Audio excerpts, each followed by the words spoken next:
Thank you so much for joining us for CBN News Watch. I'm from Graham. Ahead today, Israel keeping up its devastating attacks on Iran as President Donald Trump warns Iranians to leave Tehran and quickly leaving the international G7 summit in Canada to return to the White House as Israeli Prime Minister Benjamin Netanyahu will not rule out taking out Iran's supreme leader, Ayatollah Khamenei.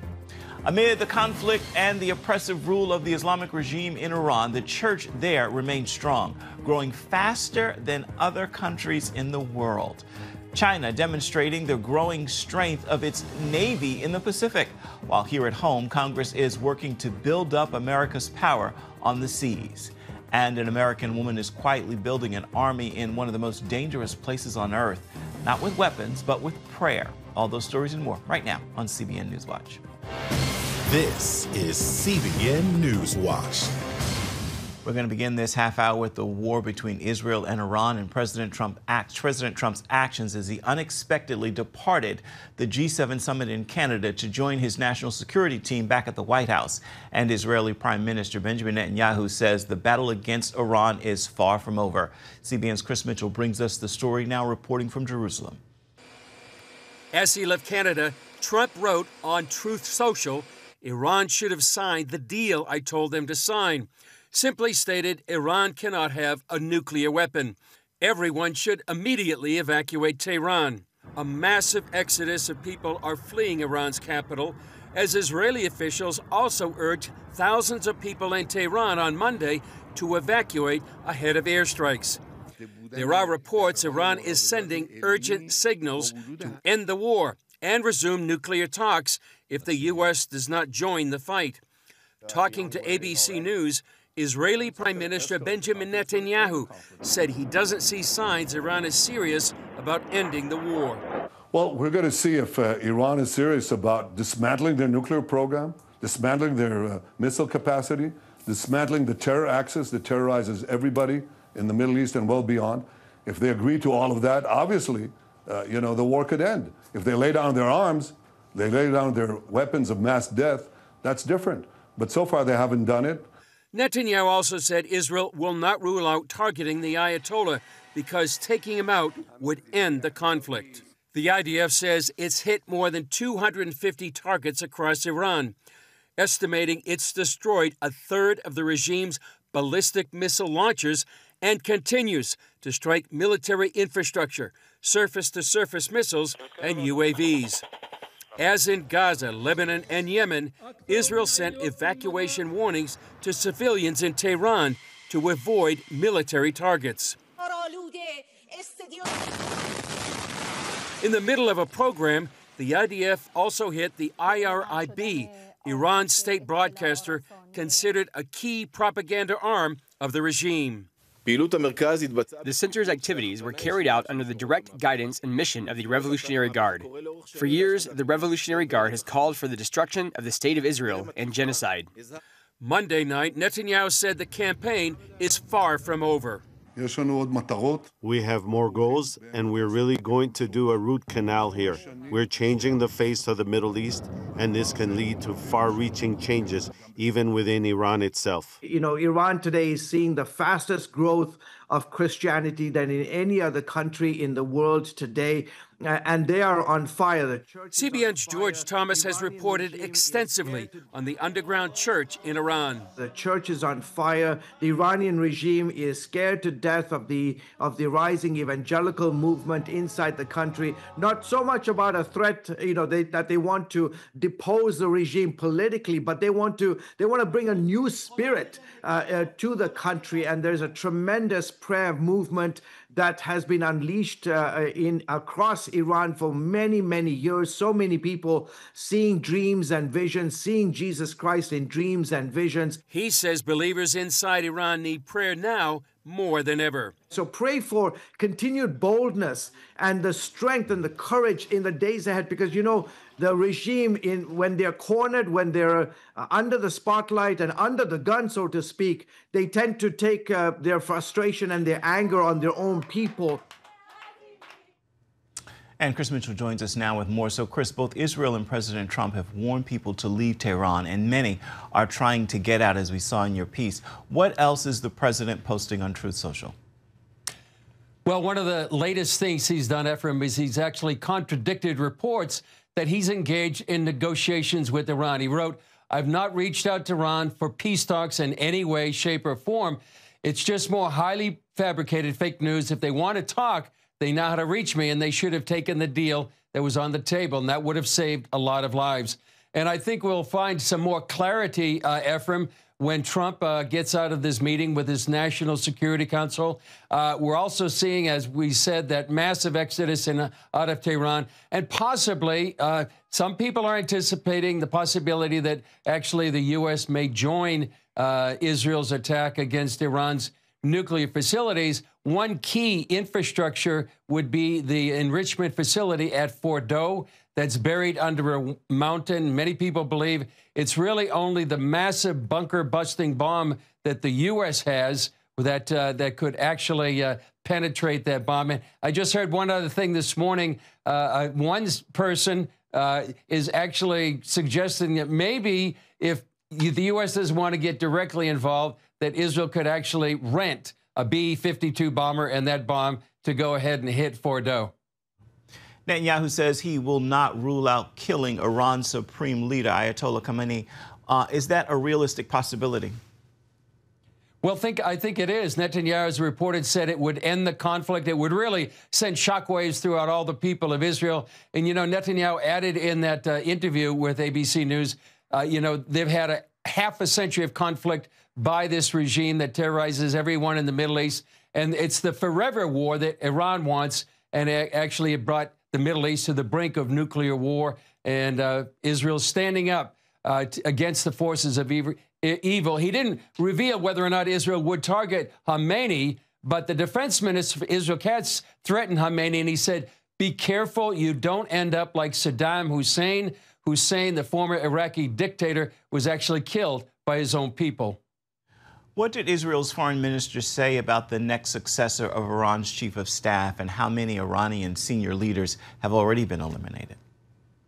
Well, at least 20 already, Ephraim. This is just an amazing operation by the Mossad, by the IDF, and as well high-profile nuclear scientists have also been confirmed killed during the Operation Rising Lion. So we have the chief of the general staff, the commander-in-chief of the IRGC, the commander of the Air Force and the Quds Force, the Armed Forces Chief of Staff, and then, as I said, nuclear scientists.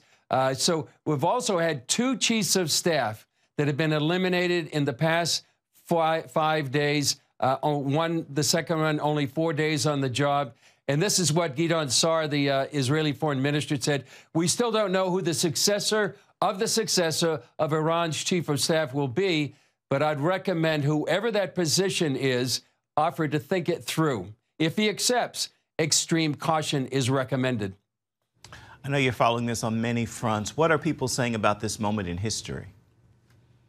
Well, it's a hinge of history, many people say, meaning that we're really at a historic change in the Middle East. You could think of other times in history, Pearl Harbor, 9/11. This is going to have ramifications around the world.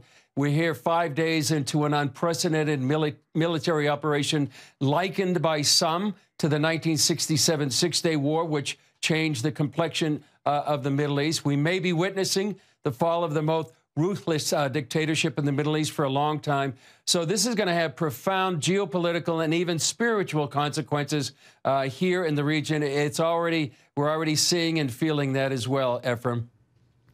The church in Iran is powerful, as we're seeing in your report. Do any of the Christian communities in Israel or elsewhere have contact with the believers in Iran? What do you know about their situation at this hour? Well, there are many contacts with the underground church in Iran. It has to be covert. It has to be hidden in many ways. But as George said, the fastest growing church in the world, many believe, fervent. They worship under great persecution. They're evangelistic. They have great faith. They have to worship and gather together in small cells very covertly. But many of them love Israel. I've met with some of these former Muslim believers who now believe in Jesus Christ. They love Israel. And also we're seeing signs and wonders in the church there. And as George said, many people coming through dreams and visions I've talked, as I said, with some of these people. It's just remarkable what the Holy Spirit is doing inside Iran under this great threat and this darkness that had been there since 1979. But there's a great light shining in the underground church. Incredible. What do you have for us today on Jerusalem Dateline? Well, we have more analysis with George Thomas. He talks not only because he had an interview with Reza Pahlavi. He's the son of the late Shah. Many people see him as a possible successor to a new Iranian leadership. We also have spiritual perspective with a guest of ours and how people are responding spiritually. We have a Channel 12 reporter, secular man, praying online, and also Messianic worship in a bomb shelter. All right, our CBN News Middle East Bureau Chief Chris Mitchell, thank you so much for your insights as always. Looking forward to seeing you and hearing from you in the days ahead. I want to remind you at home, you can get the latest from Jerusalem Dateline at 8 p.m. Eastern. You can find it on the CBN News Channel. You can also find it on the CBN News app, and you can watch it on YouTube. Coming up here at home, as China builds up its Navy, becoming a major military force, Congress is working to strengthen America's power on the seas. We're going to have that story for you when we come back. You're watching CBN News Watch.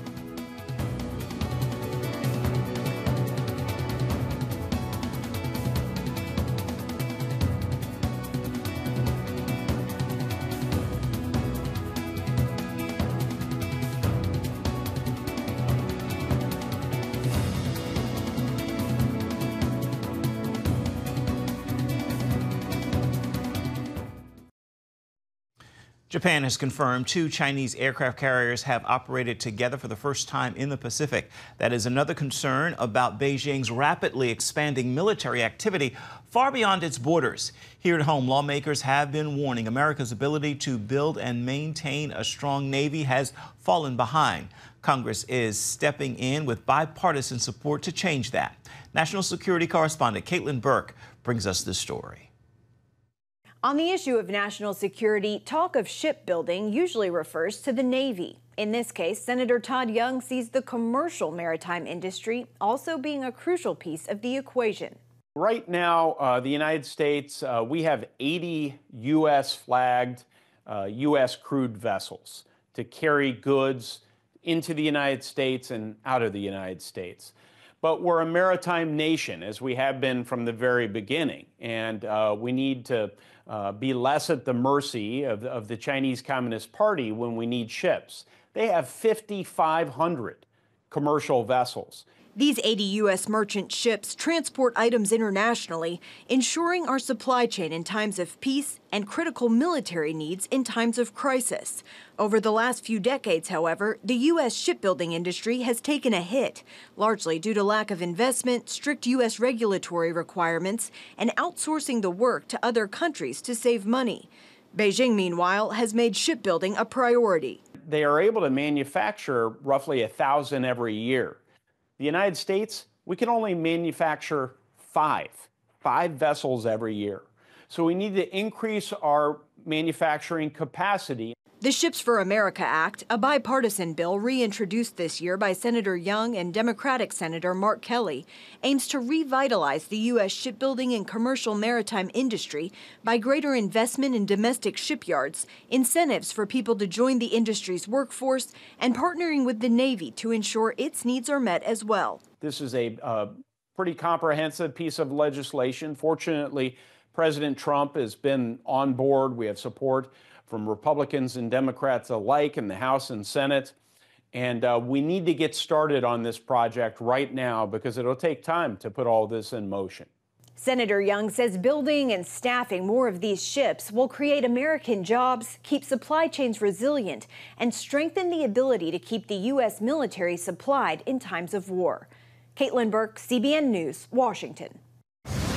Still ahead, missionaries seeking out the places filled with war, terrorism, and bloodshed and heading straight into the chaos. We're going to show you how they're seeing God move in the most dangerous places on earth.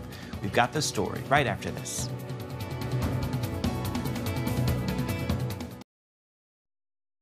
Welcome back to CBN News Watch. In one of the most dangerous places on earth, an American woman is quietly building an army, not with weapons, but with prayer. Carol Ward has also created a missionary school to train locals to spread the gospel. George Thomas reports from the southern edge of the Sahara Desert. The Sahel region of Africa isn't the kind of place you just wander into. You're called here. It's very dry, it's very sandy, it's dusty, it's desert. It can be 100, 115 degrees year-round. This vast stretch of land cuts across 10 African nations, from Senegal to Eritrea.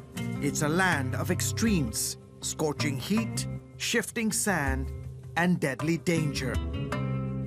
More than half of the world's terror-related deaths happen here. It's the front line in a spiritual and physical battle. And now here you are in the middle of one of the most dangerous swaths of land in Africa. What is wrong with you? The call of the wild. I don't know. I think it's in the blood. Carol Ward runs toward the fire. She's been doing it for decades, starting in northern Uganda during the height of the Lord's Resistance Army. Then came South Sudan, civil war, destroyed villages, broken hearts.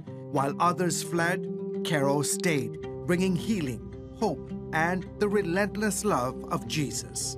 You can't live here until you've already died. And then... What do you mean by that? You've died to yourself, and the devil can't kill a dead man, because your life isn't your own. This kind of courage runs deep. So this map was my father's map on the wall of his of our missionary house, actually in the Philippines. And he would lay his hands, particularly on Muslim areas, just weeping and weeping. Her parents spent 62 years preaching the gospel in regions terrorized by Abu Sayyaf in the Philippines. Her grandparents served as missionaries in China for 30 years. Following Jesus wasn't just a decision, it was their legacy. I realized then fear is contagious, but so is faith. And so I grew up in a home that even though Abu Sayyaf was looking for my own father's head for 45 years, he had no fear. He absolutely loved the people that burned the Bibles and threw them back in his face. And he was willing to lay his life down. Today, Carol's mission continues here in Chad, a country shadowed by the presence of Boko Haram, ISIS, and Al-Qaeda. My heart is to move farther and farther north into more Islamic darkness with the gospel, because if we're not advancing as rapidly as they are, we've lost.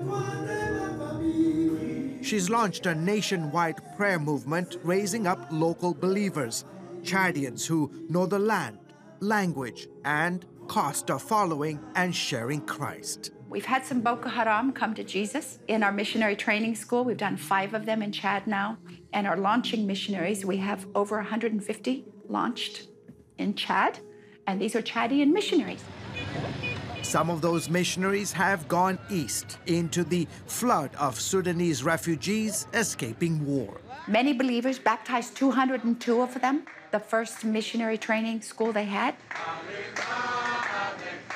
These aren't outsiders, they're locals, trained, equipped, and ready to go where few others will. Ready to go. People like Digba Katsala, a street evangelist. He doesn't just preach, he rides straight into the chaos. Sometimes people are not very receptive. At times it gets a little confrontational, but afterwards when people see that you persist with the word of God, then they get used to you, and when you preach at the end, there are people that start giving their lives to Christ, and that's extraordinary. For the past 5 years, Pastor Digba has been using his motorcycle to ride the streets of Chad's capital city, N'Djamena, and at different locations he would set up his audio system and get his microphone out, and he would open his Bible in either French or Arabic, and he would boldly proclaim the gospel of Jesus Christ. Chad is more than 50% Muslim, but that doesn't stop Digba from openly talking about Jesus, his voice echoing through market squares and busy roads. People stop, they listen, and many respond. Then there's Abdullahi Mahyangar, another missionary who once followed Islam. I was a fervent Muslim. I prayed 5 times a day.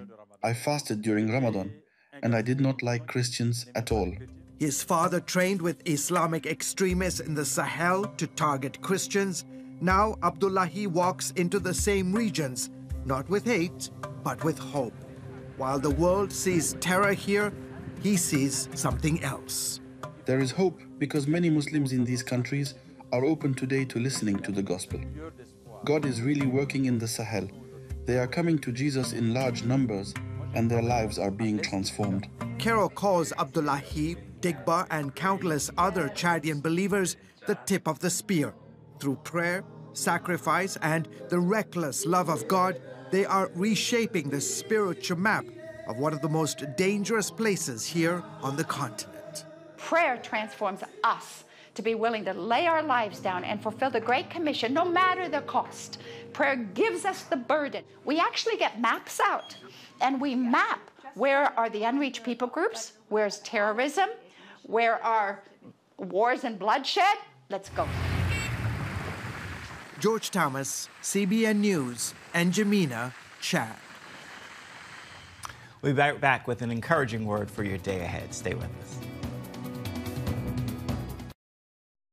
Get your daily quick start from CBN News. A quick read on the important news of the day delivered right to your inbox. Stay current on breaking news, politics, and entertainment. Go to quickstart.news and subscribe today. Time now for your Tuesday Tweetable. This is a message I hope will encourage you and move you to post, tag, tweet, and share with those in your circles of influence. We are all broken and we are all flawed. Don't wait to be fixed to win. With Christ, you can win even while wounded. So stop waiting for everything to be fixed and perfect. You alone can't fix you. You need a perfect God to make you a progressing man or a progressing woman. That is going to do it for this edition of CBN NewsWatch. You can always find more of our news programs on the CBN News Channel. You can find them there at any time as well as online, cbnnews.com. We'd love to know what you think about the stories you've seen here today or any day. You can email us, newswatch@cbn.com. You can also reach out and touch us on Facebook, Instagram, and X, formerly known as Twitter. Make it a great day. We'll see you right back here, same time tomorrow.